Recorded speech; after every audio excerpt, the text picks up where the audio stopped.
90회입니다. 1번 보겠습니다. 1번.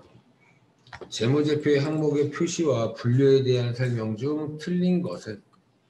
틀린 거 물어보고 있어요. 1번.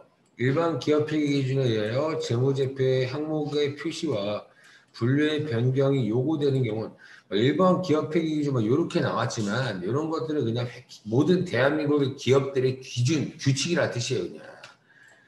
일반적으로 저희가 규칙에 의해서 뭐 재무상태표에서는 자산부채 자본을 쓰고, 그죠? 손익계산서에서는 수입비용을 쓰고, 이런 것들 얘기하는 겁니다. 이런 기준이 만약에 바뀌었대요. 뭔가 기업들끼리 정한 규칙이 뭔가 바뀌었답니다. 재무제표를 작성할 때. 이제 뭐, 예를 들어서 재무상태표에 자산 항목을 이제 손익계산서에 집어넣지요. 그러면 난 안 집어넣을래. 이렇게 될까요? 아니겠죠. 기업들 전체가 규칙이 바뀌었으면 저희는 당연히 따라야 될 거 아니에요. 그죠?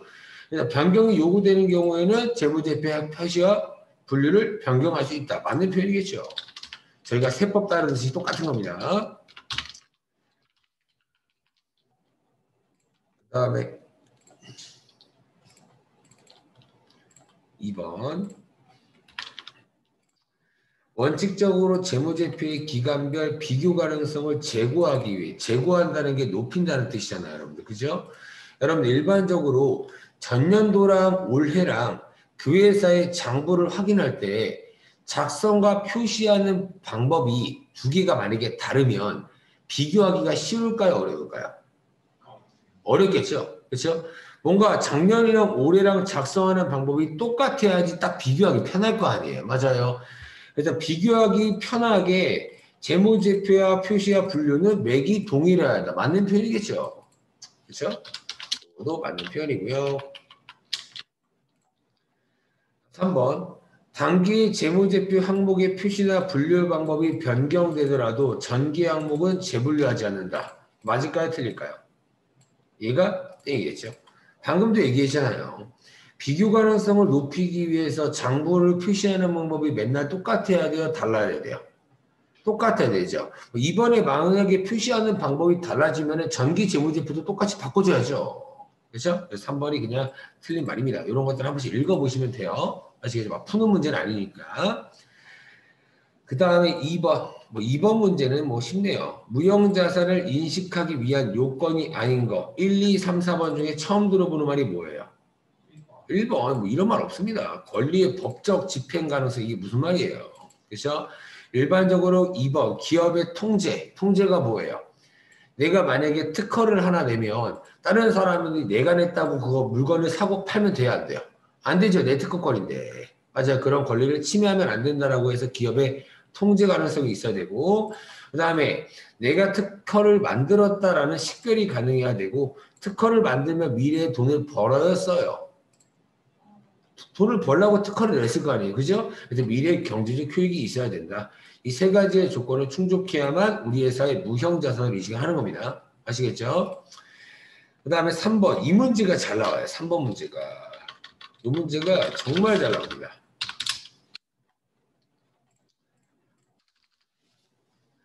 이게 저희가 맨날 구했던 그 진행률 구하는 문제예요. 이 문제가 잘 나오고요. 이 문제가 나오면 똑같이 이거랑 똑같이 생긴 걸 보여줄 거예요. 아시겠죠? 숫자만 다르고 똑같습니다. 그래서 방법만 여러분들이 다시 한번 점검하자는 얘기입니다. 문제에서 2021년도에 인식할 공사 이익은 얼마이냐라고 물어봤잖아요. 그죠?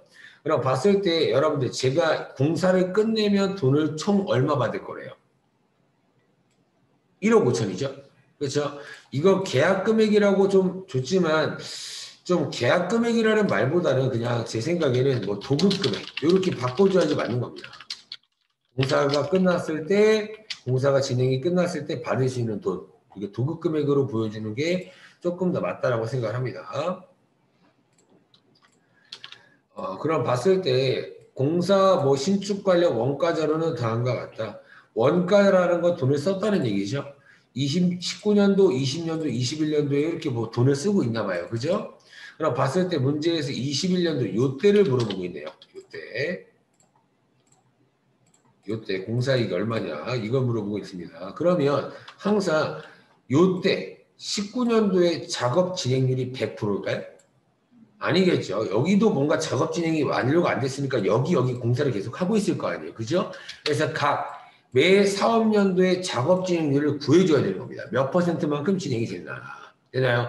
그 몇 퍼센트만큼 진행이 됐냐라고 구하기 위해서는 반드시 필요한 게 이 원가 자료라고요. 돈을 얼마나 썼나. 이 자료가 중요해지는 겁니다.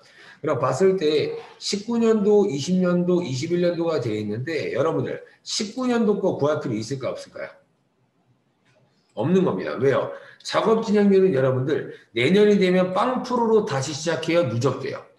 누적되니까 굳이 여기에 몇 퍼센트 총 몇 퍼센트가 진행이 되냐 이것만 구하면 되는 거예요. 이해가 되나요? 이거를 잘못 푸는 사람들이 뭐 19년도, 20년도를 다 구하고 있는 겁니다. 어차피 뭐 19년도가 20%다. 그러면 20년도는 20%부터 작업 진행이 되겠죠. 그러니까 굳이 뭐 매년 건 구할 필요 없는 겁니다. 이때 도대체 작업 진행률이 몇 프로일까? 이거를 여러분들이 구해주시면 되겠죠.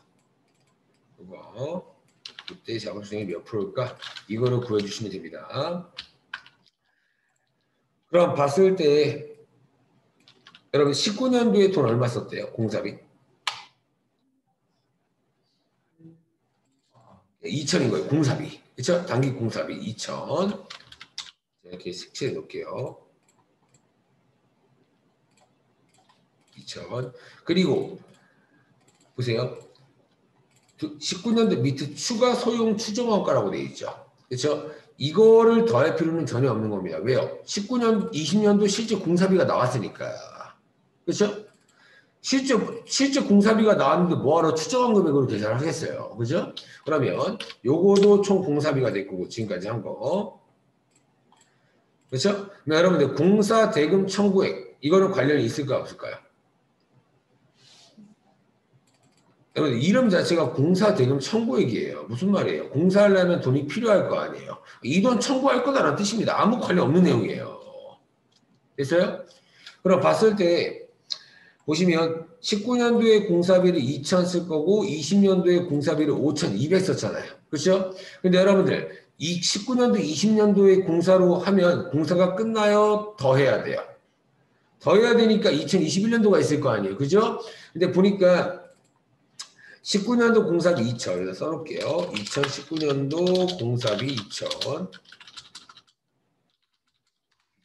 그리고 2020년도 공사비 5,200 이렇게 나온 상황인 겁니다. 됐어요? 그럼 봤을 때 이렇게 공사비를 했는데 저희가 작업 진행률을 구하는 식이 뭐였어요? 식이 공사비 누적액 예정 총 원가 요거였습니다. 요거를 모르면 제가 어떻게 하라 그랬어요? 여기 수익금의 키라고 했잖아요. 그죠? 여기 키면은 이렇게 공사비 이거 진행률 구하는 거 봤잖아요. 그렇죠? 요거를 보시면 공사 예정비분의 공사비 누적액 이렇게 있다고요. 됐죠? 그럼 봤을 때 이거 지금 공사비 누적액은 그러면 총 얼마가 되는 거예요? 지금까지. 그러니까 7,200인 거예요. 왜요? 2021년도는 보지 말라고요. 지금 이거에 대한 수익을 구할 거니까. 지금은 진행률을 21년도 거까지 구하고 있나요? 아니잖아요, 여러분들. 그죠? 이거는 당연히 100%겠죠. 이거를 구하는 게 아니라 요때까지 지금 요때 상황에서 이 2년 동안 공사 진행이 얼마나 되냐 지금 이걸 구하고 있는 겁니다. 아시겠죠? 3개면 무조건 100%겠죠? 그러면 공사비 누적액은 그냥 7,200인 거잖아요. 맞아요. 그 다음에 공사 총원가 이거 추정 소요 원가 이거 쓸 필요 있어요 없어요? 없다는 얘기입니다. 왜? 공사비가 실제로 나왔으니까. 되나요? 그러면 19년도, 20년도에 공사비를 이렇게 썼죠. 그렇죠? 그 다음에 21년도에 얼마 쓸 거예요? 여러분 조심해야 돼요. 지금 이거를 보는 게 아니라고요. 지금 진행한율 요 퍼센트를 보고 있는 겁니다. 여러분 2020년도 기준으로 2021년도에 실제 공사비를 알아요? 모른다는 얘기예요. 그래서 요걸 쓰면 안 된다는 얘기예요. 이해되셨나요? 지금은 이 3개의 진행률을 구하는 게 아니라 이 2개를 구하는 거잖아요. 됐어요? 그러면 19년도에 2020년도에 5,200 썼으니까 이제 21년도에 얼마 정도 쓰면 돼요? 4,000원. 이때 이게 필요한 거예요. 왜요? 21년도 실제 공사비를 모르는 거니까. 이해되나요? 그러면 예정 공사 총 원가가 요 금액이죠. 7,200에서 4,800을 더하면 얼마죠? 7,200에서 4,800을 더한 1억 2천이 되겠네요. 이거 조심해야 됩니다. 이제 대부분의 학생들이 이걸로 써요. 이거 절대 안 됩니다. 이거는 지금 모르는 상황이에요. 이 진행률을 구하는 것 뿐이니까. 되셨나요? 이거 조심하셔야 됩니다. 그리고 4,700을 쓰면 딱 봐도 숫자가 들어올 거예요. 아시겠죠? 그럼 요게 작업 진행률이네요. 계산 한번 하면 되겠네요. 0.6, 60%가 나와요. 60%. 작업 진행률은 60%다라고 저희가 구한 겁니다. 60%다. 이제 여러분들이 아까 잘못 낸 4,700 가지고 한번 해볼게요. 4,700 가지고 예정 총원가를 구하면 1억 1,900이 되겠죠. 그렇죠? 4,800 집어넣어서 요구했으니까. 그렇죠? 그러면 지저분하지 딱 봐도, 그죠? 딱 봐도 4,700은 아니겠구나. 이거 쓸 필요 없겠고, 이렇게라도 떠올리라는 얘기입니다. 아시겠죠? 그래서 항상 여러분들은 요거에 대한 공사 이익을 구할 거니까 요거만 보라는 얘기예요, 요거만. 됐나요? 요거를 보면 그냥 100%죠. 진행률을 뭐하러 계산해요? 됐나요? 그럼 봤을 때, 요때까지 지금 진행이 몇 프로 됐다고요? 60% 완료했다는 얘기예요. 그러면 진행률에 따라서 수익을 인식하잖아요. 매 사업연도마다. 요때까지는 수익을 얼마 잡아놨겠어요? 60% 잡아놨겠죠? 총 받을 돈이 얼마인데요? 1억 5천. 그럼 요때까지 얼마 잡은 거예요? 9천은 잡았구나. 됐어요? 됐죠? 9천은 잡았겠구나. 그러면 요때 2020년도까지 공사 수익을 얼마나 그랬죠? 9천? 네. 이것에 써놓을게요. 이 금액은 제가 방금 구했던 도급 금액, 총 공사가 끝나면 받을 돈 1억 5천에서 진행률 60% 이렇게 완료됐으니까 이렇게 공사 수익을 9천 잡았을 겁니다. 됐어요? 조심하는 게 뭐냐, 여러분들. 원래 시험 문제, 이 문제 잘 나온다라고 했죠, 이론에서. 원래 이런 문제가 항상 공사 수익을 구하라고 나와요. 2021년도 공사 수익이 얼마냐라고 나옵니다. 뭐 공사 수익 얼마일까요? 잡아야 될 거. 그냥 6천이겠죠. 왜? 1억 5천 중에 9천은 잡았을 거니까. 맞아요. 이 문제는 조심해야 되는 게, 많이 틀리는 게, 이거는 공사 수익이 아니라 뭘 구하는 거예요? 이익인 거예요. 이익은 뭐예요? 쓴 돈을 빼야죠. 맞아요. 단기 순이익처럼. 그걸 조심해야 되는 겁니다. 아시겠죠? 그러면 이제 구해보겠습니다. 2021년도 공사 수익은 얼마 잡는다고요? 40%만 잡으면 되니까 9천 잡는 거 맞아요. 그렇죠? 근데 여러분 2021년도에 공사비 얼마 썼대요? 4,700 쓴 겁니다. 2021년도. 그렇죠? 요때 수익을 요만큼만 더 잡으면 되고 실제 쓴 돈은 요만큼인 거예요. 맞아요. 그러면 금액을 빼보죠. 4,700. 됐어요? 그럼 공사이익이 얼마가 나요? 이렇게 계산하면 4,300 나나요? 4,300 맞나요? 계산하면? 맞네. 요때까지가 9천이죠? 제고했던 거. 그쵸? 그 다음에, 요거를 잘못 썼네요. 2020년도까지 공사 수익이 9천이었잖아요. 요때까지 9천이었으니까, 요때는 얼마만 더 잡으면 돼요? 6천만 원만.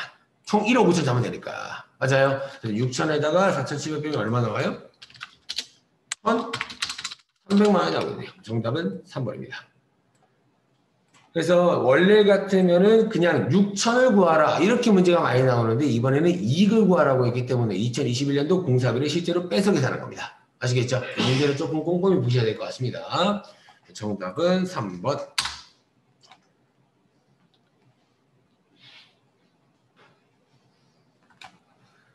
그 다음에 4번 문제. 제가 여러분들 세무일급 사채 많이 나온다고 했습니다. 사채 문제 좀 나왔네요. 사채 발행가액과 상가액 이자 비용 장부가액의 변동이다 옳은 것은, 이 문제는 뭐 기억하면 금방 풀지만 한번 보죠. 할인 발행이라는 거는 뭐예요? 발행 금액과 액면 금액을 비교했을 때 뭐예요? 액면 금액이 큰 거. 액면 금액보다 또 덜 받았다라고 해서 할인 발행이라고 부르는 겁니다. 저번에 했던 거는 주식 할인이고 이거는 사채 할인인 거예요. 그냥. 됐어요? 그 다음에 할증 발행은 뭐예요? 뭐가 더 큰 거예요? 발행 금액이 더 큰 거죠. 액면 금액보다 돈을 더 받았다. 그래서 분기를 한번 해보면 뭐 사채 10만 원, 현금 받은 거 9만 원, 사채 할인 발행 차금 10,000원. 이런 식이 할인 발행이 처리고, 그 다음에 할증 발행은 사채 똑같이 10만 원,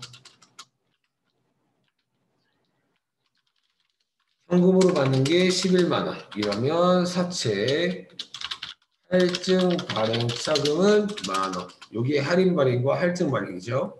그렇죠? 그럼 지금 이걸 한 이유가 뭐예요? 우선 구분란에 할인 발행, 할증 발행이라 나왔으니까. 그죠? 여기서 올바른 거를 고르라는 얘기입니다. 그러면 여러분들 이렇게 돈을 빌릴 수도 있고 이렇게 돈을 빌릴 수도 있잖아요. 그죠? 이렇게 돈을 빌리던 밑으로 돈을 빌리던 항상 갚을 때는 얼마로 갚아요? 액면 금액 없는 게 사채예요. 됐나요? 액면 금액 상환입니다. 사채는 반드시 액면 금액으로 상환한다. 그러면 이제 할인 발행 가지고 한번 해볼게요. 이거 가지고 사채 10만 원, 사채 할인 발행 차금 10,000원. 사채에 대한 장부 금액은 얼마예요? 9만 원이겠죠? 그렇죠? 똑같아요. 이것도 여러분들 내가 10만 원 빌리려고 했는데 10,000원 덜 받아서 9만 원만 받았다라고 장부에 표시해야 된다고요. 됐어요? 그럼 봤을 때 여러분들 이 10,000원이 여러분들이 봤을 때 손해본 것 같아요? 이득 본 것 같아요? 딱 봐도 손해본 겁니다. 왜요? 9만 원 받았는데 10만 원으로 간다면서요. 그렇죠? 딱 봐도 뭔가 손해본 것 같은 느낌이 들죠? 그렇죠? 그래서 이 할인 발행 차금은 매년 결산 때 이자 비용으로 인정이 돼요. 그래서 요거를 그냥 먼저 이자를 준 셈이다라고 해서 선급 이자 성격이라고 합니다. 됐나요? 그럼 봤을 때 요거를 봤을 때 우리 회사가 주는 이자율이 클까요? 이런 회계치를 하는 회사는 적겠죠. 우리 회사가 다른 회사보다 주는 이자율이 적으니까 돈을 덜 받을 수밖에 없다는 뜻입니다. 어떻게든 돈을 빌려야 되니까. 됐나요? 그러면 제가 만약에 여기서 액면 이자율을 10%라고 가정을 할게요. 10%. 10%. 액면 이자율이라는 건 뭐예요? 나한테 10만 원 빌려주면 10% 주겠다라는 이자율이에요. 그냥. 됐나요? 이게 우리 회사가 주는 이자율이고 다른 일반적인 사채 시장에서 주는 이자율을 시장 이자율이라고 부르는 겁니다. 요게 12%. 그럼 봤을 때 우리 회사는 일반 사채 시장에서 주는 이자보다 많이 주고 있나요? 조금 주고 있나요? 조금 주니까 우리 회사는 야 9만 원만 줘. 내가 10만 원 갚을게. 이렇게 쇼부를 칠 수밖에 없다는 얘기예요. 됐나요? 그럼 봤을 때 내가 얼마를 받던 매년 실제 현금으로 줘야 되는 이자는 얼마일까요? 10,000원인 거예요. 10만 원 빌려주면 10% 준다면서요. 그렇죠? 갑자기 빌린 다음에 거짓말이어서 이러면 안 되겠죠, 여러분들. 맞아요. 그래서 우리 회사가 항상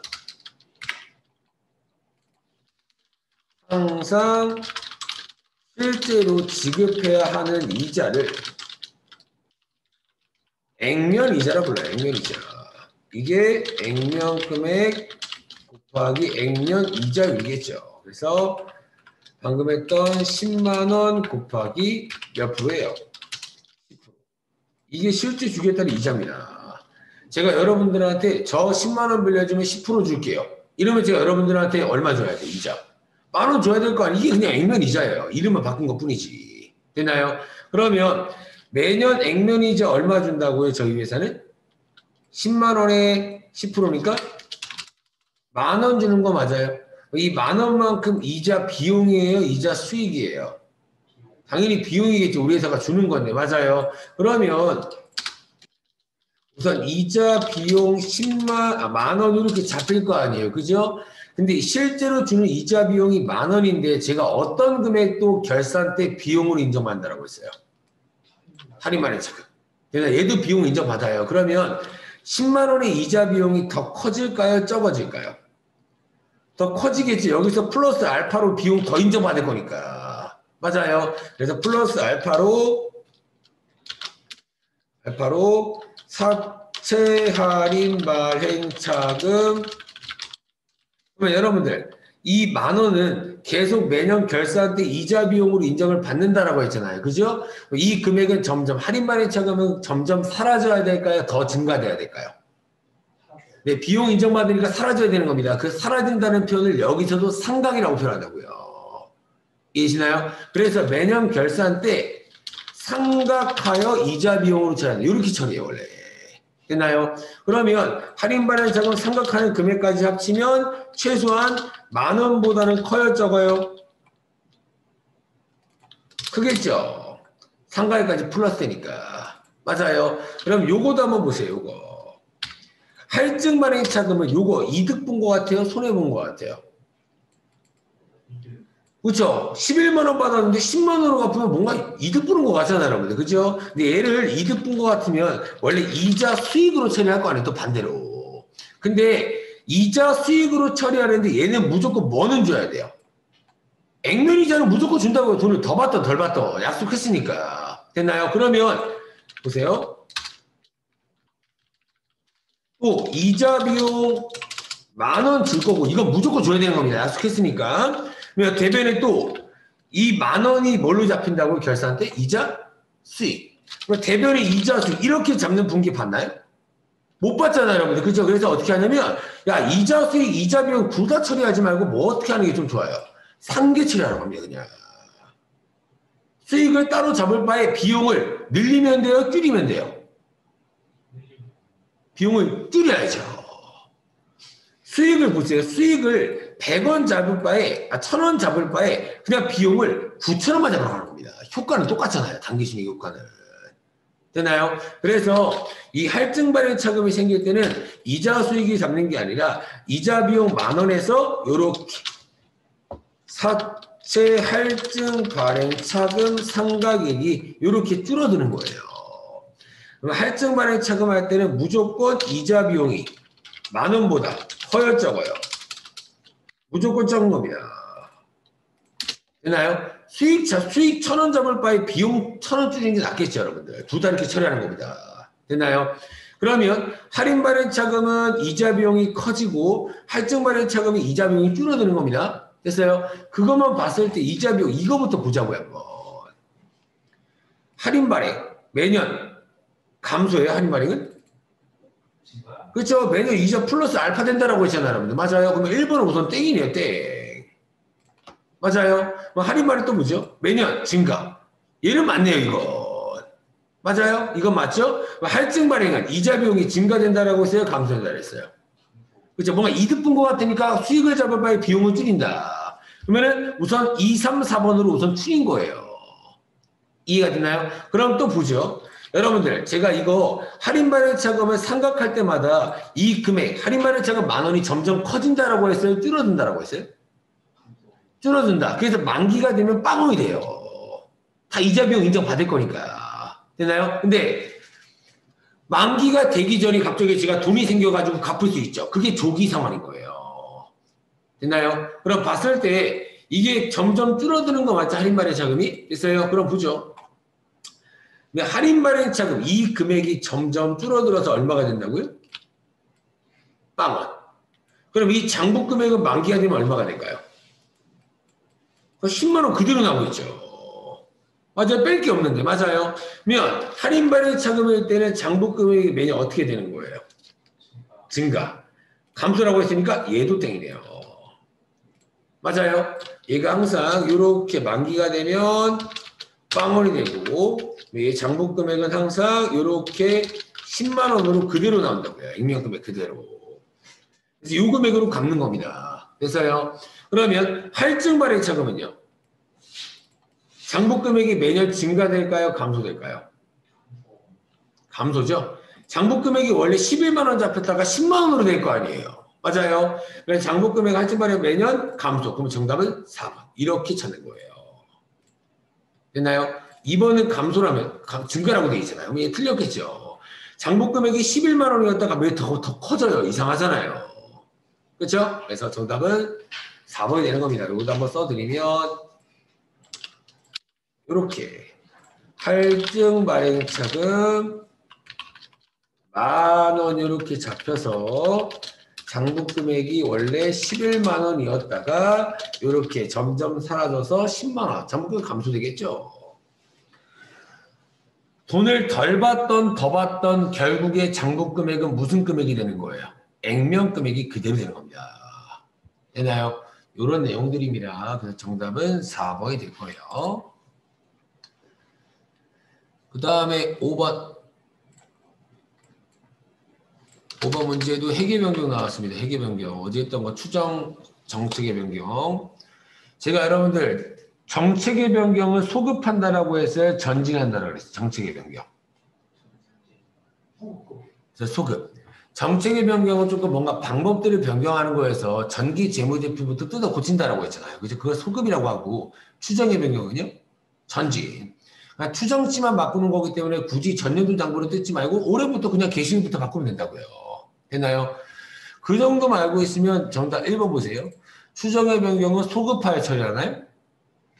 아니죠. 정책의 변경은 소급하여 처리한다라고 했죠. 1번이 정답이네요. 틀린 건 뭐라고 했으니까. 되나요? 다른 것들은 올바른 거니까 한번 읽어보시고 그 다음에 6번부터 원가입니다. 원가 시작.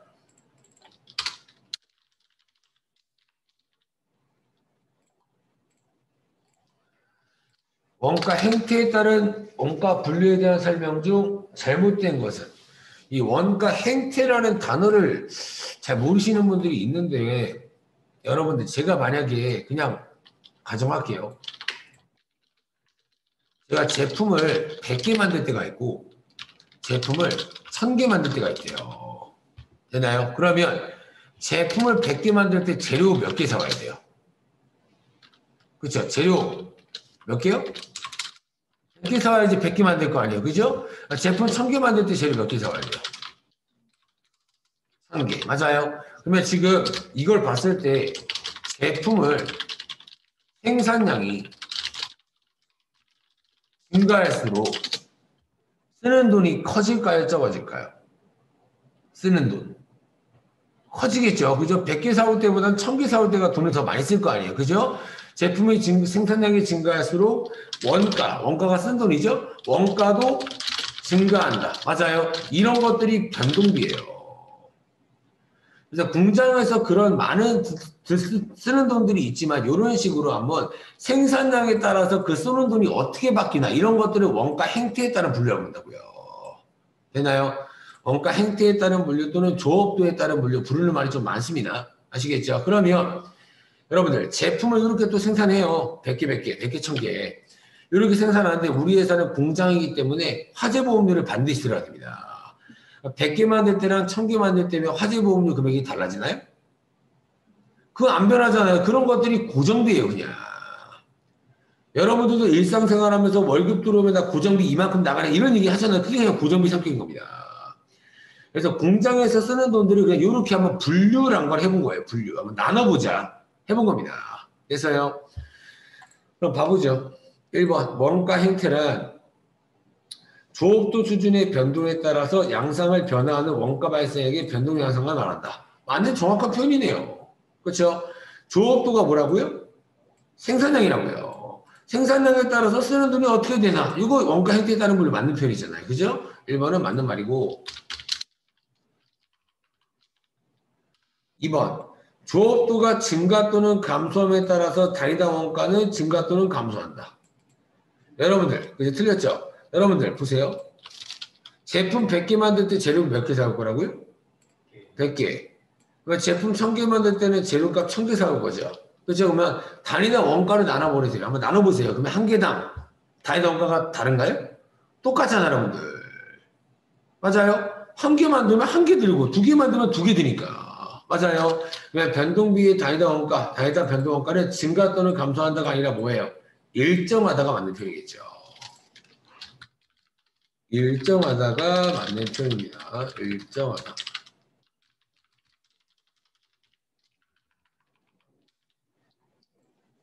일정하다.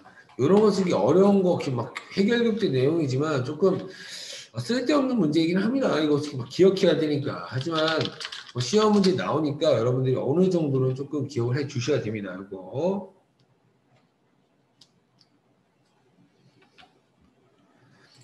그 다음에 3번도 볼까요?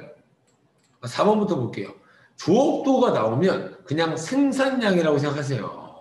생산량 변동과 관계없이 총원가 쓰는 돈이 일정한 게 뭐였어요? 고정비라고 했잖아요. 4번 질문도 맞는 얘기잖아요. 그냥.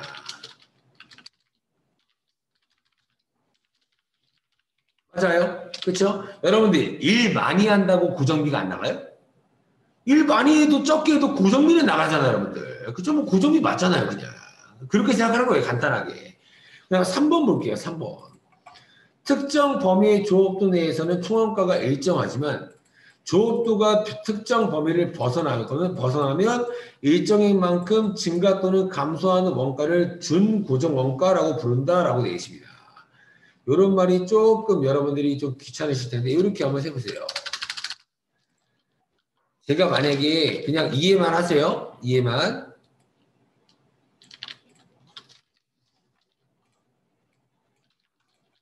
제가 만약에 기계장치를 한 대 임차할 거예요. 임차한다는 게 빌린다는 거잖아요. 그죠? 임차하면 빌리면 뭐가 나가요? 임차료가 나가겠죠. 임차료가 한 대에 10만 원 나간다라고 칠게요. 기계장치를 한 대를 빌려가면 제품을 하루에 1억 개를 만들까요? 아니겠죠. 일반적으로 기기 같은 거는 최대 생산량이 있어요. 그렇죠? 그러면 기계장치 한 대에 1일 최대 생산량을 그냥 10개밖에 안 된다고 그냥 가정을 할게요. 됐나요? 그러면 1월에, 이게 그냥 한 달이라고 하죠, 한 달. 1월에 저 주문이 몇 개 들어왔냐면 9개 들어왔대요. 기계장치 한 대 가지고 충당돼야 안 돼요? 되죠? 10개 만들 수 있으니까. 그죠? 가능합니다. 그죠? 그 다음에 2월에 또 주문이 들어왔는데 7개 주문이 들어왔어요. 기계장치 한 대 가지고 충당이 돼야 안 돼요? 되죠? 한 대 가지고 10개 만들 수 있으니까. 맞아요? 얘도 가능합니다. 그죠? 이런 것들을 어렵게 특정 범위의 조업도 내에선이라고 표현한 거예요. 됐나요? 10개 정도까지는 만들 수 있잖아요. 맞아요? 이때는 쓰는 돈이 매달 달라져요? 똑같아요? 똑같네요. 10만 원씩만 주면 되니까. 맞아요? 그죠? 만약에 3월에 주문이 15개가 들어왔대요. 그러면 나 못 만들라고 5개를 빼요? 아니죠. 그러면 돈을 못 벌잖아요. 그러면 이제 여러분들 기계장치 한 대 가지고 충당이 돼야 안 돼요? 안 되죠. 10개밖에 못 만드니까. 맞아요. 그럼 어떻게 해야 돼요? 한 대를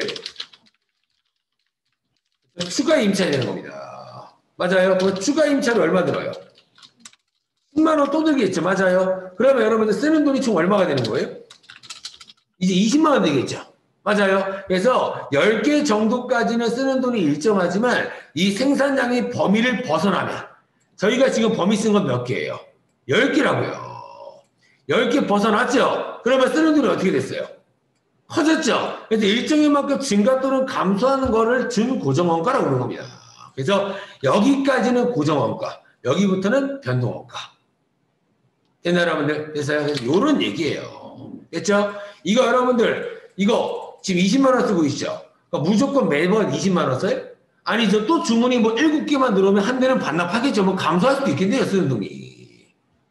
되셨나요? 그래서 증가 또는 감소라고 표현이 된 겁니다. 아시겠죠?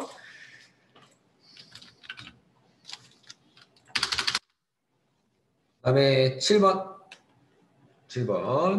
제조간접비를 노무시간으로 예정 배부를 하고 있고요. 단기 발현제 제조간접비 실제 발생액이 350만 원 늘었대요. 우선 실제로 쓴 돈이 얼마라고요? 350만 원. 그냥 쓰는 겁니다. 쓰는 돈이 350. 실제 발생액이 350만 원. 그렇죠? 350만 원 들었는데 항상 여러분들 요 문제가 나온다라고 하면 이런 식으로 써놓고 시작해요. 예정 배부액과 실제 배부액. 예상한 금액, 실제로 쓴 돈. 여러분들, 내가 다음 달에 전기세 얼마 정도 나올 거다라고 하면 무조건 그 금액이 나와요? 아니죠, 여러분들. 당연히 뭔가 일치하지 않을 겁니다. 맞아요. 그래서 이런 것들을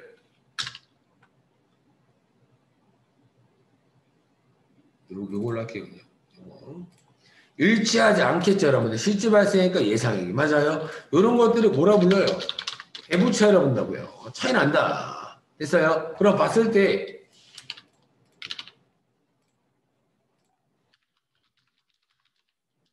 무조건 얘가 커요? 무조건 그러면 얘가 클까요? 아니겠죠. 어떤 게 클 때 또 여기가 클 수 있고 저기가 클 수가 있는 겁니다. 맞아요. 그러면 요렇게 클 때가 있을 거고 예상을 더 많이 했을 수도 있는 거고 요렇게 클 수 있는 겁니다. 맞아요. 그러면 이렇게 두 가지를 모두 다 배부 차이라고 부르는 건 맞는데 두 개 부등호가 다르잖아요. 그러니까 뭔가 또 다르게 이 두 개를 또 다르게 부른 말이 필요하다는 얘기입니다. 그래서 요거를 대배부 차이라고 부르고 얘를 과소배부 차이라고 부른다고요. 이거 단어를 무조건 알아야 돼요. 왜요? 문제에서 항상 이런 식으로 나온다고요. 10만 원만큼 과소배부된다. 이런 식으로. 과소배부된다라고 나왔으면은 요 정도의 식은 써놓고 대입을 하라는 얘기예요. 이거 봤을 때 여러분들 실제 발생액이 큰 게 과소배부죠. 실제 쓴 돈보다 예상을 많이 한 거예요? 적게 한 거예요? 이 부동을 봤을 때. 적게 한 거잖아요. 적게 했다라고 해서 과소라고 하는 겁니다. 덜 예상했구나 이렇게. 그렇죠? 봤을 때 집어넣어보죠. 얘가 350만 원이고 이 배부 차이가 10만 원이라는 거죠. 10만 원. 그럼 여러분들 실제 발생액이 350만 원인데 예정 배부액이랑 10만 원 차이 나면 예정 배부액이 얼마 나올까요? 340이 나와야지 맞겠죠. 그래야 10만 원 차이 나겠죠. 340. 340만 원. 요렇게는 우선 당연히 써야 되고 예정 배부에 구하는 식도 반드시 알아야 돼요. 예정 배부율 곱하기 실제 배부 기준. 이게 예정 배부에 구하는 식이고 수학처럼 식을 기억해야 됩니다. 이 금액이 340만 원 나온 거고 방금. 문제에서 예정 배부율 물어봤죠. 예정 배부율 얼마냐라고 물어봤잖아요. 그죠? 그런데 여러분들 지금 보니까 실제 배부 기준이 뭐가 나온 거예요? 기준이. 노무 시간이 나온 거예요. 노무 시간. 왜요? 제조관제비를 노무 시간으로 배부하고 있다. 라고 했으니까. 노무 시간이 실제 노무 시간이 몇 시간이었어요? 아까?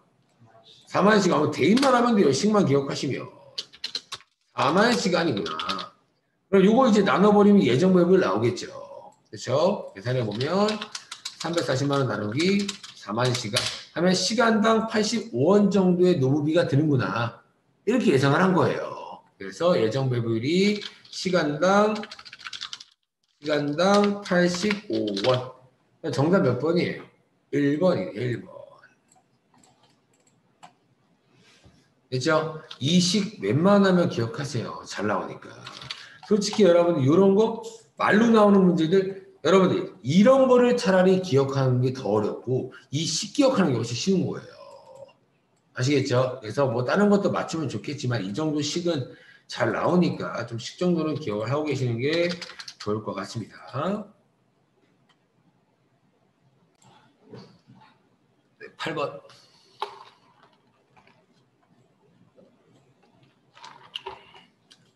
제품 ABC를 생산하고 있답니다. 우리 회사는 3개의 제품을 생산하고 있고요.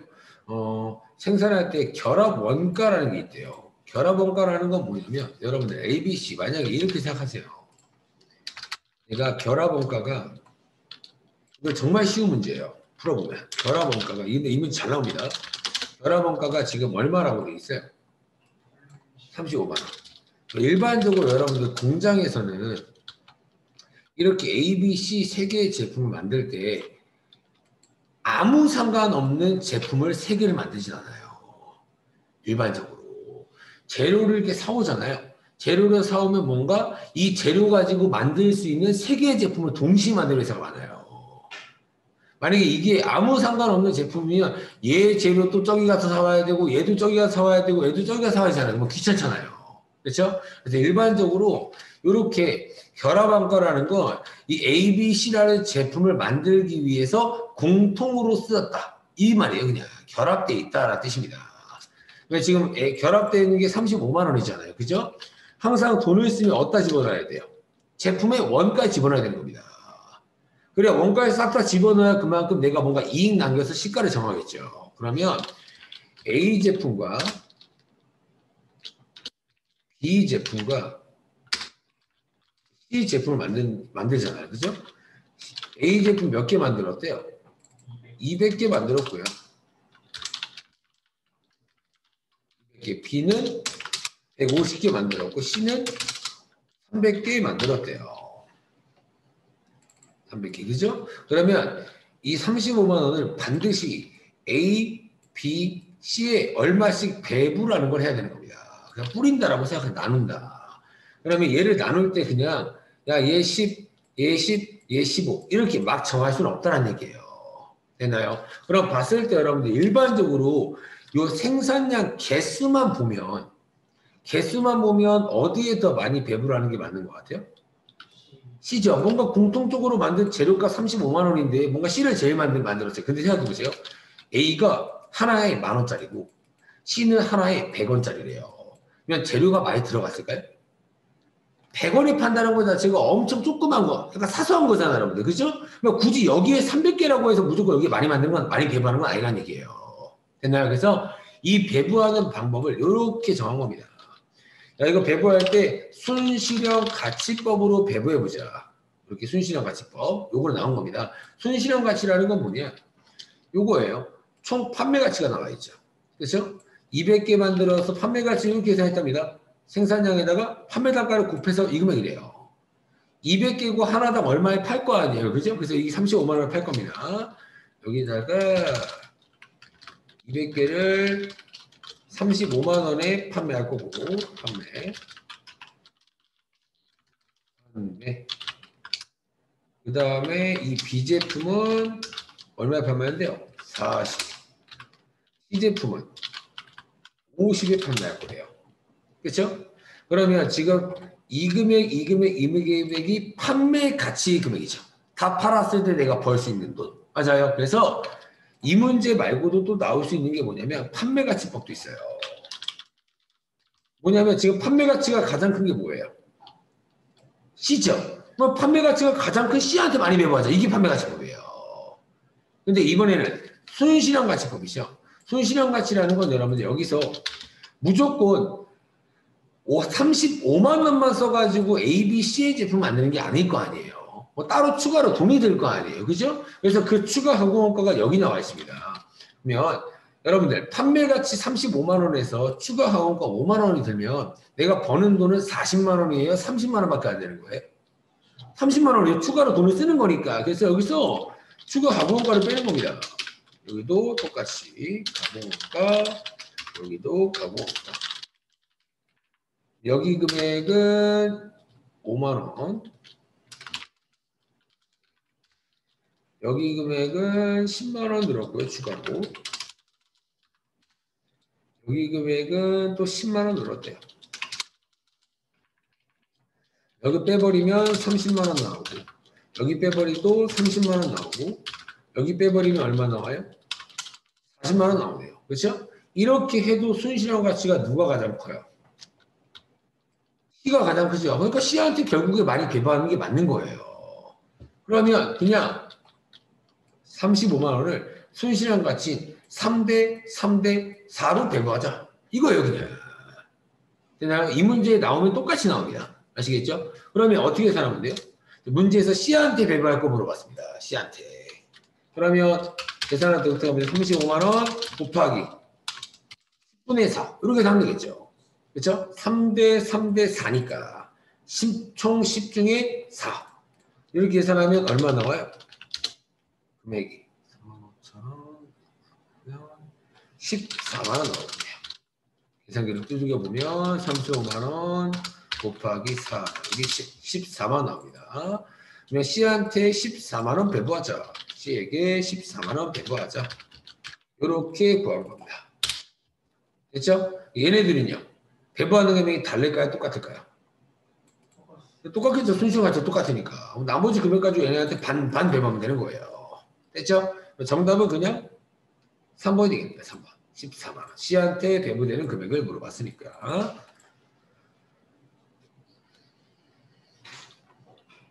그 다음에 9번.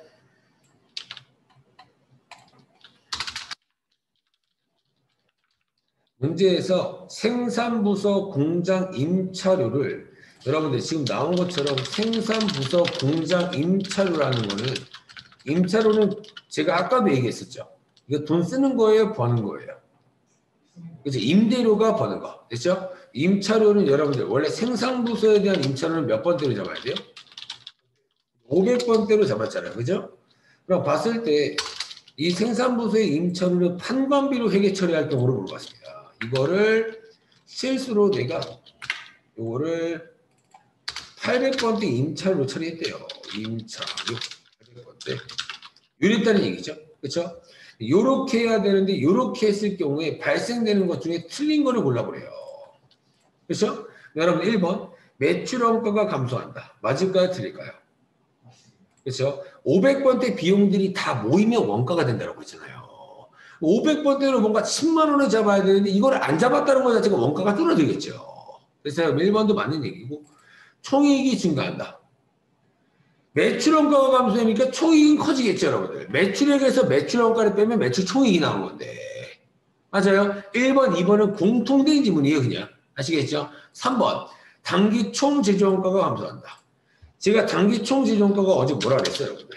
공장에서 물건을 만들 때 총 쓴 돈. 그 총 쓴 돈을 제가 직접 재료비, 그리고 직접 노무비, 제조 간접비라고 했잖아요. 이 임차료는 여러분들 재료비예요, 노무비예요, 간접비예요. 간접비인 겁니다. 재료값도 아니고 인건비도 아니면 무조건 간접비. 간접비라고도 부르고 그냥 경비라고도 불러요. 됐어요? 그러면 여기에 이렇게 잡아야 될 금액을 안 잡았다는 얘기잖아요. 단기 총지원가가 증가돼요, 감소돼요?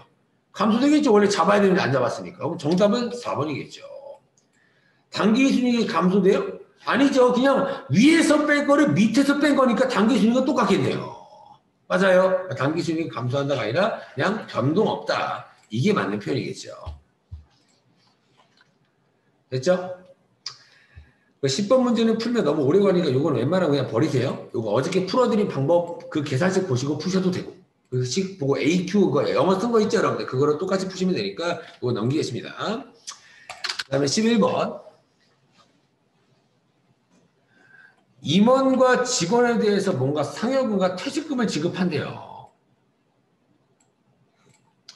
여러분들 제가 임원이랑 직원 중에서 규정이 없는 사람은 누구라 그랬어요?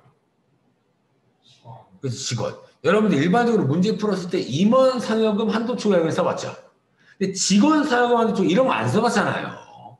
그렇죠? 일반적으로 직원한테는 그냥 많이 줘도 돼요.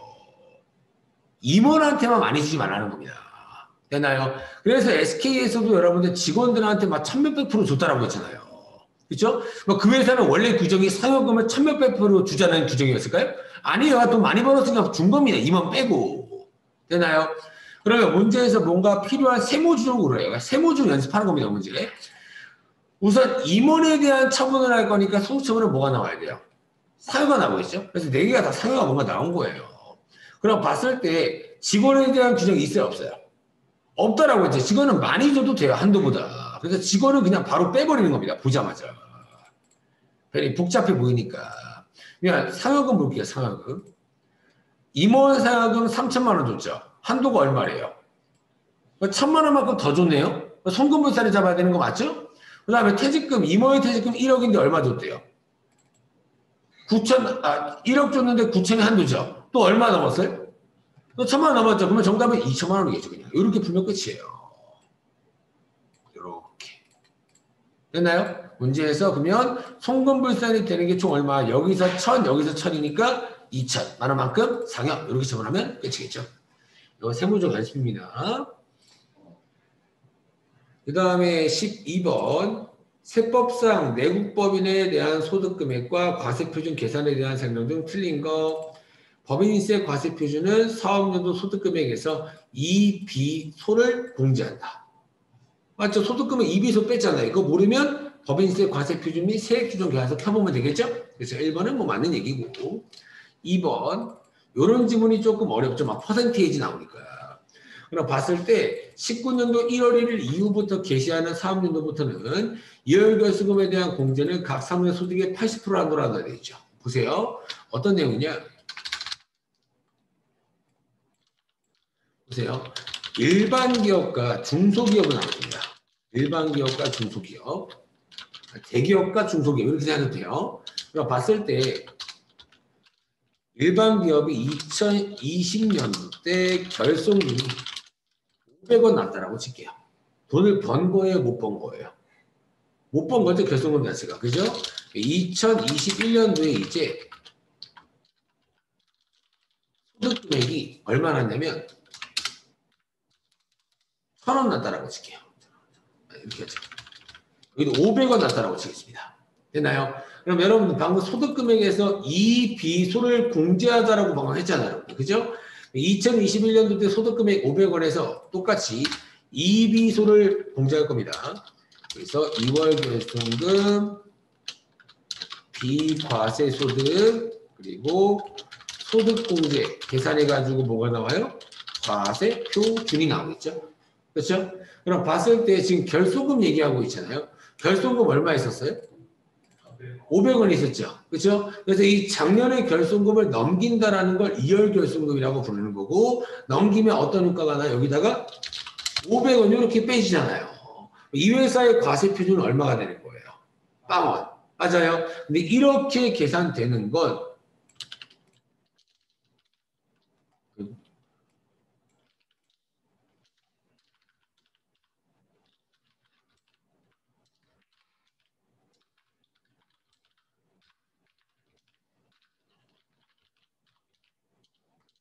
이렇게 계산되는 건 중소기업이에요.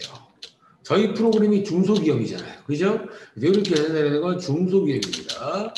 이렇게 500원 빼서 과세표준이 세표준이 0원 나오는 거. 했나요? 근데 일반 중견기업과 대기업은 이월결손금 공제를 다 해주려고 하잖아요. 중소기업은 일반적으로 좀 어렵잖아요. 그렇죠? 잘 버시는 분은 잘 버지만 규모 가치가 좀 작죠. 그렇죠? 그래서 중소기업 같은 경우에는 야, 너 작년에 결손금 500원 있었으면 이번에 500원 싹 다 빼. 이렇게 해서 과세 표준을 빵원 만들어줘요. 근데 일반 기업 같은 경우에 조금 규정을 만들어 놨습니다. 이 결손금이 500원 있다고 얘를 싹 다 못 빼게 해요. 얼마만큼만 빼게 해주냐? 요겁니다. 소득 금액의 60%만큼만 해줘요. 너 싹 다 빼는 건 안 되고 싹 다 빼면 여러분들 왜 안 될까요? 일반적으로 국가는 대기업한테 세금을 받고 살까요? 중소기업한테 세금을 받고 살까요? 대기업이에요. 삼성이 망하면 우리나라도 망한다. 이런 말이 나오는 게 대기업 삼성이 망하면 세금이 우리 대한민국 국민들이 폭탄을 맞아요. 됐나요? 그럼 봤을 때 예, 일반 기업은 이 회사 소득 금액이 얼마였어요? 50%죠. 그렇죠? 500원이잖아요. 그렇죠? 500원의 60%만 여기서 뺄 수 있게 규정을 딱 만들어놨다는 얘기입니다. 그러면 결손금이 500원이지만 공제될 수 있는 건 얼마만이에요? 300원인 거예요. 아무리 결손금이 있더라도. 그러면 이 회사 대기업, 중견기업 억울해요, 안 억울해요? 억울하더라. 중소기업 500원 다 빼주는데 왜 우리 300원밖에 안 되냐? 그래서 2월 돼서 공제가 되는 거예요. 이번에 못 받은 결손금 공제 못 받은 게 얼마 있어요? 200원 못 받았잖아요. 근데 200원은 2020년도 때 받아라 뜻입니다. 국가를. 이해되셨나요? 그러면 2번 문제 다시 보면 이월결손금에 대한 공제는 사업운대 소득의 저 80% 얘기한 적 있나요? 없잖아요. 그럼 2번이 정답이에요. 틀린 거. 이런 것들을 뜬금없이 내는 겁니다. 저희 시험 자체가 중소기업인데 일반 기업에 대한 규정을 만들어 놓은 거예요. 아시겠죠? 그래서 이런 것들이 조금 어렵지 않나 생각이 듭니다.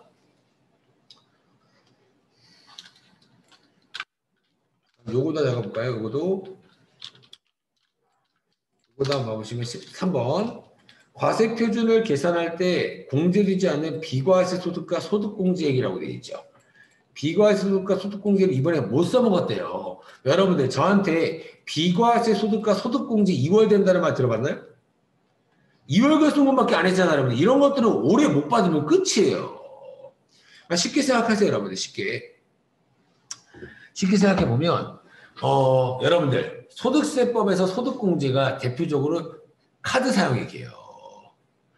여러분들 올해 카드 쓴 거 만약에 공제 못 받으면 그 카드 내역이 내년으로 넘어가나요? 안 넘어가잖아요. 3번 자체도 맞는 말이겠죠. 공제할 수 없다. 되나요? 이것도 맞는 말이고요. 4번. 중소기업에 해당하는 내국법인은 사업연도에 세무상 결손금이 발생한 경우 그 결손금을 소급공제하여서 소급공제란 말 나왔죠. 소급이라는 건 제가 앞으로 가는 거라서 과거로 가는 거예요. 항상 과거예요, 과거. 그래서 제가 좀 간단하게 좀 얘기를 해주면 보세요. 여기다 쓸게요. 여기다가. 간단하게 해볼게요.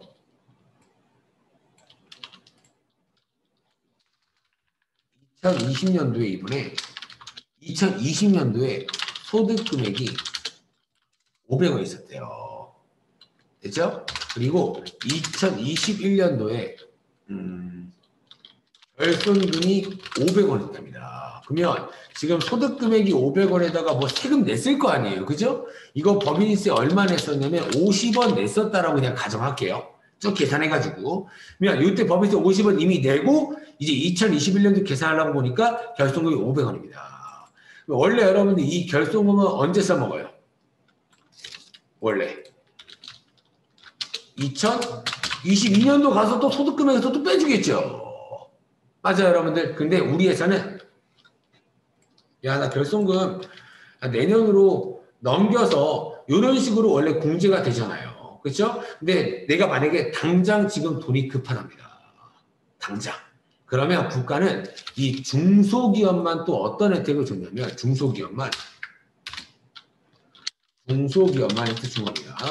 중소기업은 어떻게 혜택 주냐면 너 결손금 작년에 너 50원 냈어? 근데 이번에 사업부터 결손금 500원 났어? 그러면 너 원래 이거 내년에 써먹는 건데 너네 회사가 돈이 급하다고 하니까 이 결손금을 과거에서 빼줘요.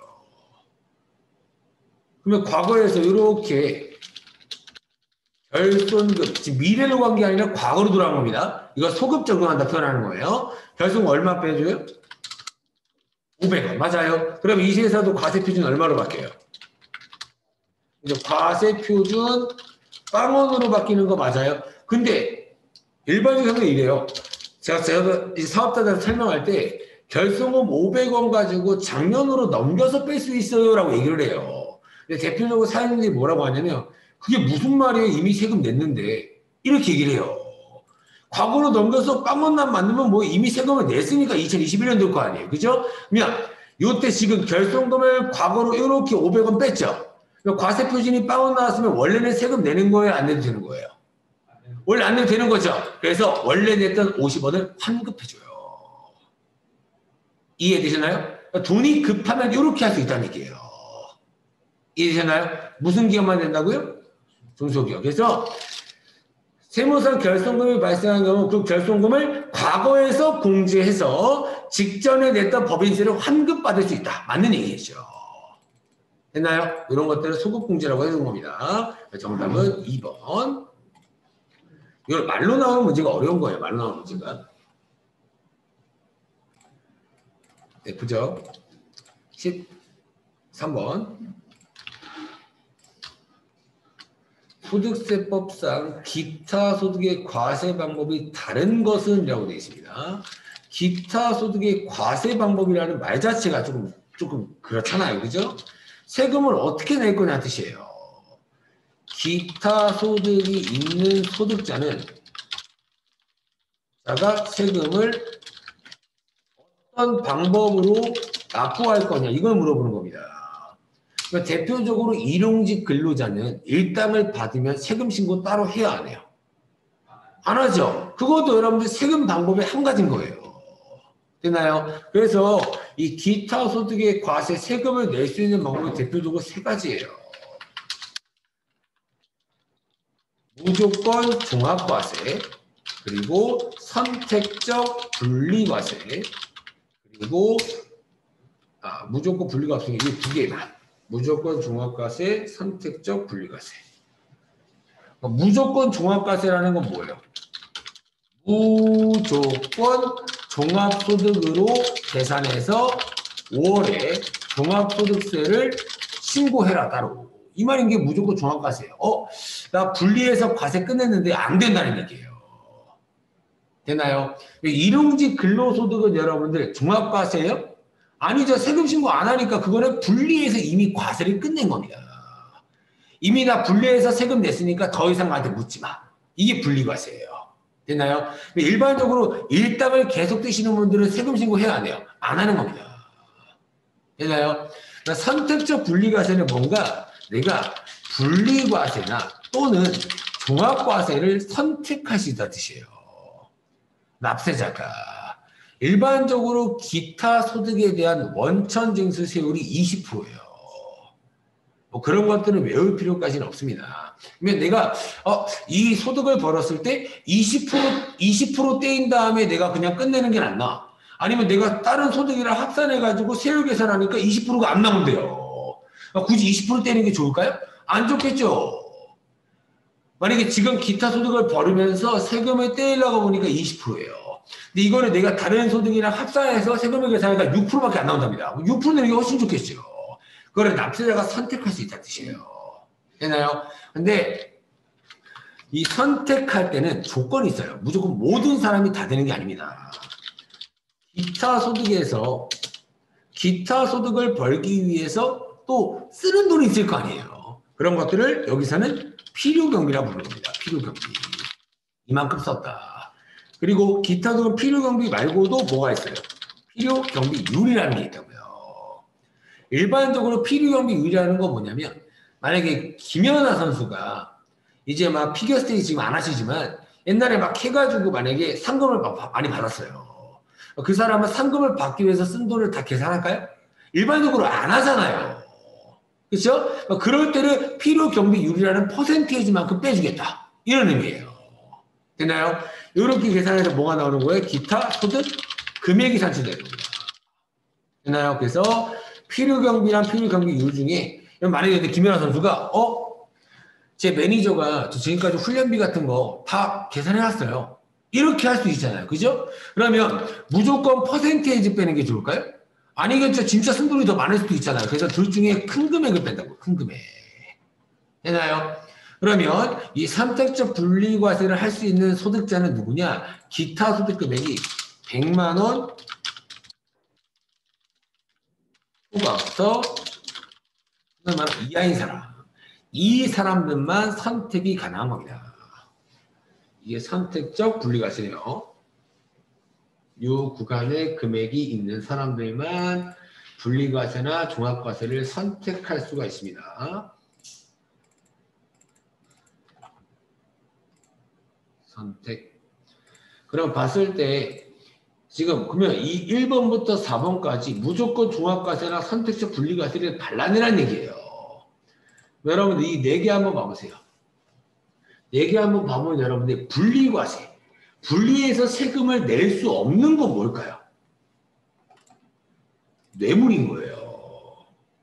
그렇죠? 여러분들 뭐 영화 같은 데 보면 대기업 회장이 국회의원한테 막 금두꺼비 주잖아요. 그때 금두꺼비 드릴 테니까 20% 세금 주세요. 이러나요? 안 하잖아요. 이거는 분리과세가 될 수가 없는 겁니다. 됐나요? 그래서 1번이 정답인 거예요. 얘가 무조건 종합과세 소득이에요. 종합과세 소득. 분리과세, 원천징수 자체를 안 하기 때문에 분리과세를 할 수가 없다는 얘기입니다. 일용직 근로자는 일당 받을 때 인력사무소가 원천징수 한다고요. 세금을 떼간다고요. 그러면 끝이에요. 그리고 적금에 대한 이자 받을 때 은행이 세금 떼야 한대요. 떼죠? 그럼 끝이에요, 그냥. 그래서 적금 깨서 뭐 이자 받았다고 세금 신고하는 사람 없습니다. 하지만 적금을 깨가지고 이자를 받았는데 그 이자가 2천만 원이 넘는 사람이 있다. 그러면 세금 신고 따로 해야 돼요. 이해되나요? 됐죠? 그래서 이런 규정이니까 1번이 무조건 종합과세소득이다 라고 기억하시면 되고, 무조건 뇌물, 알선 추재 및 배임 추재라는 단어가 한 번에 출제가 돼요. 따로따로 절대 안 나오니까 차라리 뇌물 이렇게만 기억하라는 얘기입니다. 아시겠죠? 그리고 다른 것들은 모두 다 선택적 분류가 됩니다. 그 다음에 14번.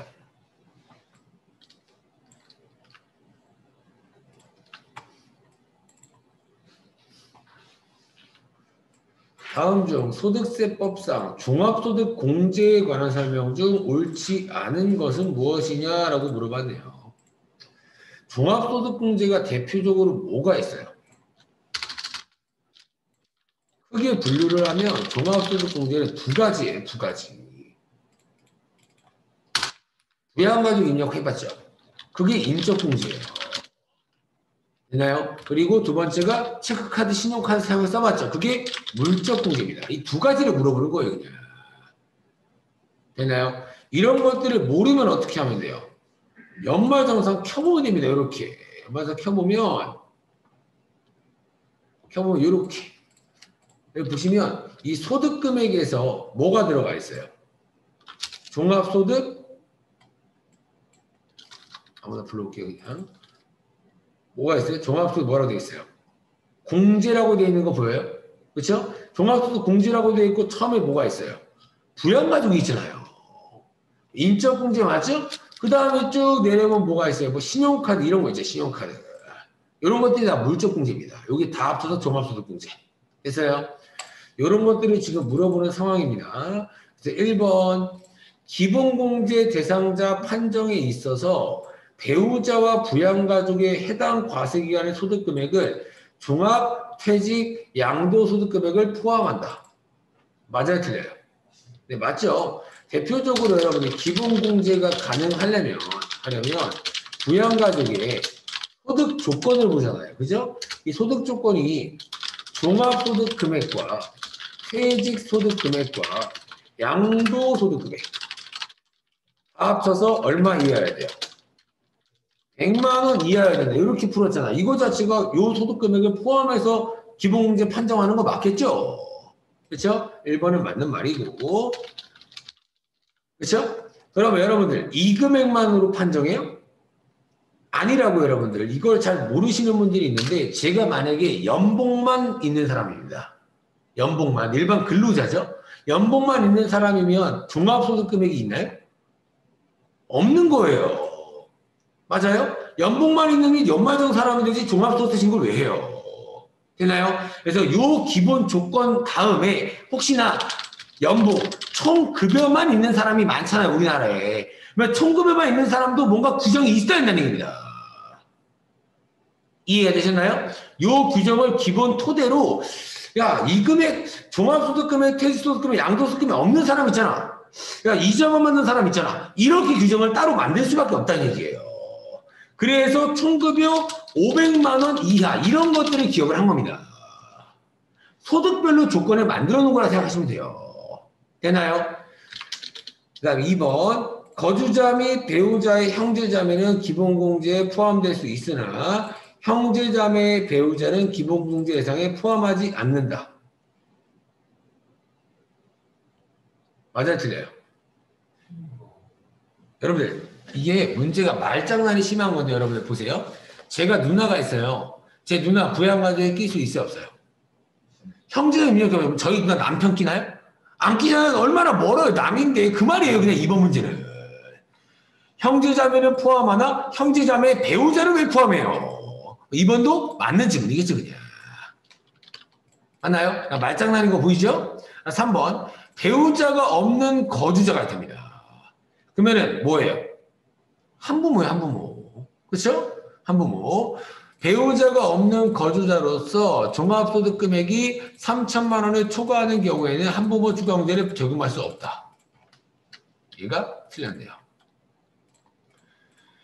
여러분들 대표적으로 본인이 받을 수 있는 추가 공제는 뭐가 있냐면 본인만입니다. 여러분들 부양가족 쪽에서 장애 예측한 적 있죠? 다양해. 경로자 체크한 적 있죠. 근데 한부모 체크한 적 있나요? 없어요. 그렇죠? 그래서 본인만 받을 수 있는 공제 금액이 한부모 추가 공제랑 부녀자 추가 공제 이 두 가지를 받을 수 있어요. 본인이 받을 수 있는 거. 그러면 한부모 추가 공제는 뭐예요? 배우자가 없어야 되는 겁니다. 나 한부모다. 힘들 거잖아요. 그죠? 보세요. 무조건 혼자 있다고 공제를 받을 수 있는 게 아니라 또 조건이 있는 겁니다. 보세요. A랑 B예요. 부부입니다. 그런데 이혼했어요. 저한테 이런 거 물어보는 사람 진짜 많아요. 요즘에 이혼이 지금 별거 아니잖아요. 제 친구도 엄청 많습니다. 그래서 이혼을 했잖아요. 그죠? 얘네들이 따로 살죠. 힘들까요? 아무렇지도 않을까요? 돈적으로. 똑같아요. 아무렇지도 않은 거예요. 그렇죠? 2달 벌다가 그냥 떨어진 거예요, 그냥. 일반적으로 보세요. 이렇게 이혼하기 힘들까요? 5살짜리 아기가 딸려오는 게 힘들까요? 아기 이게 조건이에요.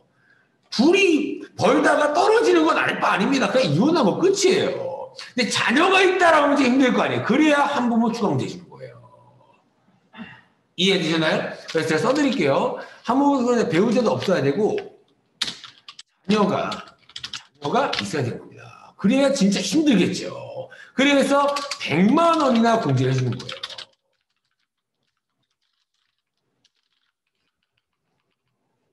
이해되나요?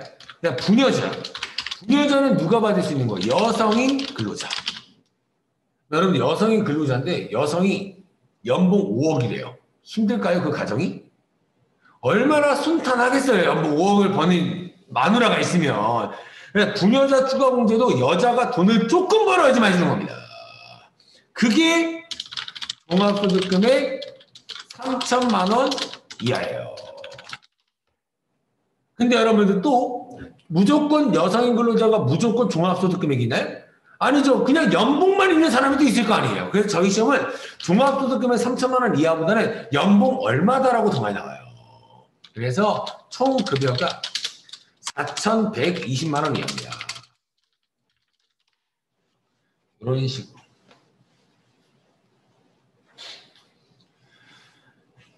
여러분들 총급여 4,120만 원이 부녀자 추가 공제 받을 수 있다고 했죠. 이거 50만 원밖에 안 줍니다.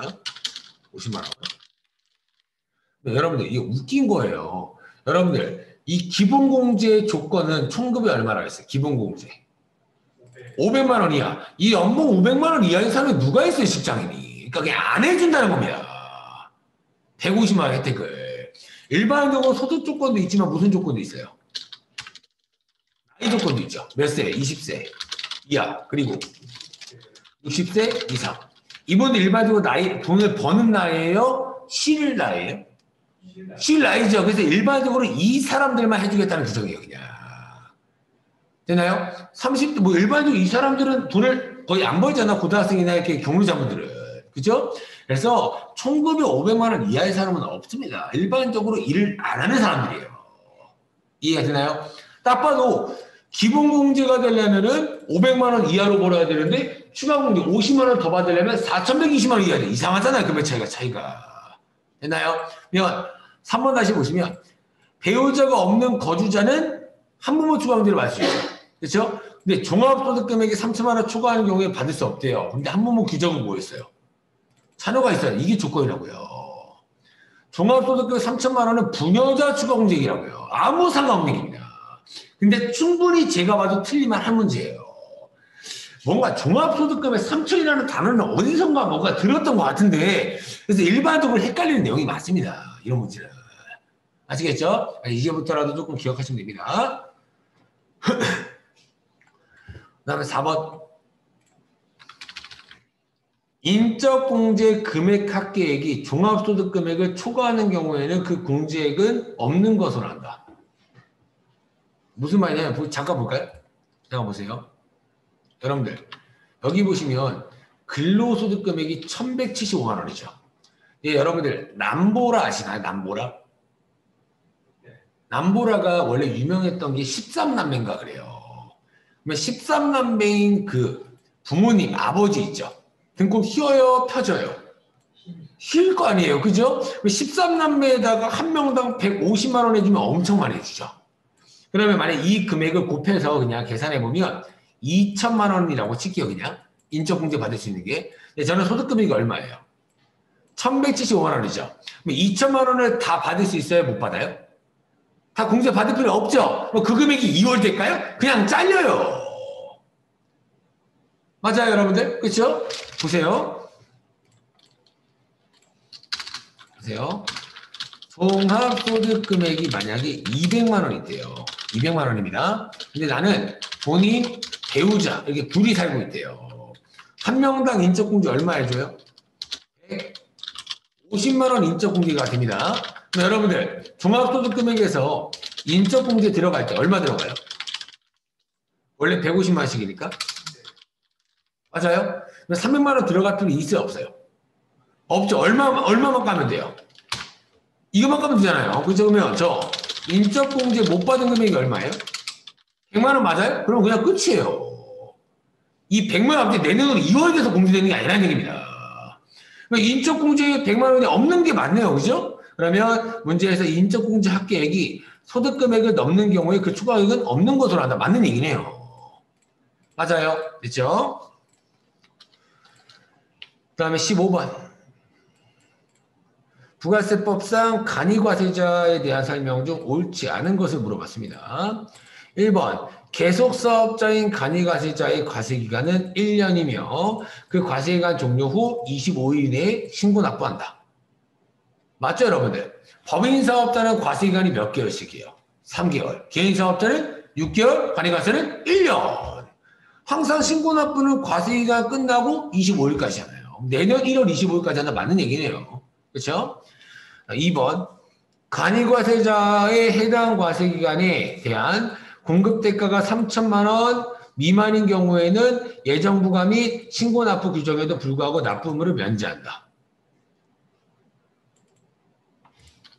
보세요. 우선 여러분 힌트를 드리면 여기 코로나라고 나와 있죠. 코로나면 무조건 정답이 될 수 없어요. 아시겠죠? 지금 임시적으로 만든 규정을 하면 돼요. 보세요. 원래 일반 과세자, 만약 법인사업자라고 칠게요. 법인사업자가 매출세액이 100원이고요. 매입세액이 50원이에요. 얼마 내면 돼요? 얼마 내면 돼요? 50원 내면 될 거 아니에요. 그죠? 50원은 실제 누구한테 내요?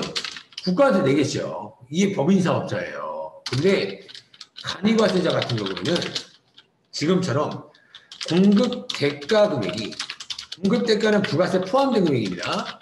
공급대가 금액이 3천만 원 미만이다. 라고 했을 때 얘도 뭔가 부가세를 받은 게 있을 거 아니에요. 소비자들한테. 맞아요? 근데 얘는 좋은 게 뭐냐? 내가 가져요. 그 부가세를. 국가는 야, 너 간이과세자 너 3천만 원 못 벌었어? 그래, 그럼 너 부가세 가져. 이렇게 한다는 얘기입니다. 가지라는 것 자체가 납부한다는 거예요? 면제된다는 거예요? 면제되는 겁니다. 그래서 면제하는 이거 맞는 얘기예요. 됐나요? 3천만 원보다 못 벌면 그 돈 부가세 내가 가집니다. 아시겠죠? 원래 부가세를 거두면 누구한테 내야 돼요? 국가. 근데 낼 필요 없다고요. 3천만 원 미만인 사람은. 됐나요? 근데 이때 코로나로 인해 2020년은 4,800만 원이라고 돼 있죠. 됐나요? 원래는 얼마 미만 벌어야 된다고요? 3천. 근데 코로나로 인해 임시적으로 이렇게 만들었는데 2021년도에 진짜 이렇게 바뀐 거예요. 되나요? 원래 3천만 원인데 이제 뭐 어떻게 기억해야 돼? 얼마라고? 4,800. 이렇게 기억하는 얘기입니다. 됐나요? 그래서 2번도 맞는 지문입니다. 3번. 간이과세를 포기하고자 하는 자는 이라고 되어 있죠. 포기한다는 게 웃긴데 여러분들 뭐냐면 여러분들 그렇게 보죠. 제가 사업자인데 간이과세자한테 물건을 샀어요. 1,100원에. 1,100원 샀어요. 그렇죠? 부가세가 포함해서 1,100원 산 겁니다. 그렇죠? 부가세 100원은 내야 돼요? 돌려받아요? 저는? 제가 사왔어요. 돈을 줬고요. 돈 이미 줬는데 국가한테 부가세 환급받아야 될 거 아니에요. 그게 매입세 공제잖아요. 그렇죠? 저 못 돌려받아요. 왜요? 얘가 가지니까. 이해되셨나요? 됐어요? 그럼 봤을 때 일반적으로 이렇게 볼게요. 간이과세자고 접니다. 제가 이렇게 물건을 사왔어요. 1,100원에 사왔습니다. 부가세까지. 됐어요? 저 나중에 부가세 얼마 돌려받아요? 국가한테. 원래 100원 돌려받죠. 근데 간이과세자한테 구입할 때는 못 돌려받는다고요. 그러면은 제가 간이과세자한테 구입을 많이 하려고 할까요? 안 한다는 얘기예요. 그래서 대표적으로 간이과세자는 누구랑 거래하는 사업자일까요? 소비자예요. 저희는 부가세 돌려받을 생각 안 하잖아요. 됐나요? 나중에 사업을 하면 뭐 누구 관리를 해주던 간이과세자한테 구입을 되도록 안 합니다. 일반적으로. 아시겠죠? 어쩔 수 없어요. 하겠지만. 됐죠? 그럼 봤을 때 그러면 간이과세자는 야, 나한테 물건을 아무도 안 사네. 부가세 못 돌려받는다고? 그럼 저는 어떻게 해요? 간이과세를 포기하는 겁니다. 간이과세를 포기하면 뭐가 되는 거예요? 그 개인사업자가 되는 거예요. 그래서 간이과세가 어떻게 되냐면 여러분들 제가 작년에 만약에 2천만 원 벌었어요. 사업자인데 작년에 2천만 원 벌었으니까 올해부터 뭐가 돼야 돼요? 간이과세자. 맞아요? 그러면 국가한테 딱 7월에 우편이 딱 날라와요. 간이과세도 될 거다라고 날라옵니다. 나는 간이과세 하기 싫어요. 그러면 국세청 들어가서 간이과세자 포기 신청서를 쓰면 돼요. 그냥. 그러면 개인 사업들은 유지가 되는 거예요. 그냥. 뭐 저희가 규정은 막 집재년도 얼마 미만이면 간이과세 이거 배웠죠. 그럼 무조건 간이과세 되는 거 아니에요. 개인 사업자 유지가 됩니다. 아시겠죠, 여러분들? 그러면 간이과세를 포기하는 자는 일반과세를 적용하고 하자 하는 전달 말일까지 간이과세를 포기 신청서를 제출해야 한다. 맞는 얘기겠죠. 포기할 수 있습니다. 4번. 간이과세를 포기한 후 간이과세를 재적용받고자 라고 되어 있죠. 저 간이과세가 싫어가지고 포기 신청서 내가지고 개인 사업자가 됐어요. 근데 또 간이과세가 갑자기 또 되고 싶대요. 그럼 또 왔다 갔다 시킬까요? 안 됩니다. 야, 너 안 한다면서. 근데 갑자기 간이과세 또 왜 되고 싶어? 이럴 수가 있잖아요. 그죠? 요거 똑같아요. 3년 동안 재적용 안 됩니다. 면세 포기랑 똑같아요. 면세사업자도 포기하면은 3년 동안 다시 면세사업자로 못 돌아가는 것처럼 이것도 간이과세자를 포기하면은 간이과세자를 3년 동안 안 됩니다. 됐나요? 됐죠? 그래서 요렇게 하면 90회 세무 1급 2로 문제는 끝이 납니다.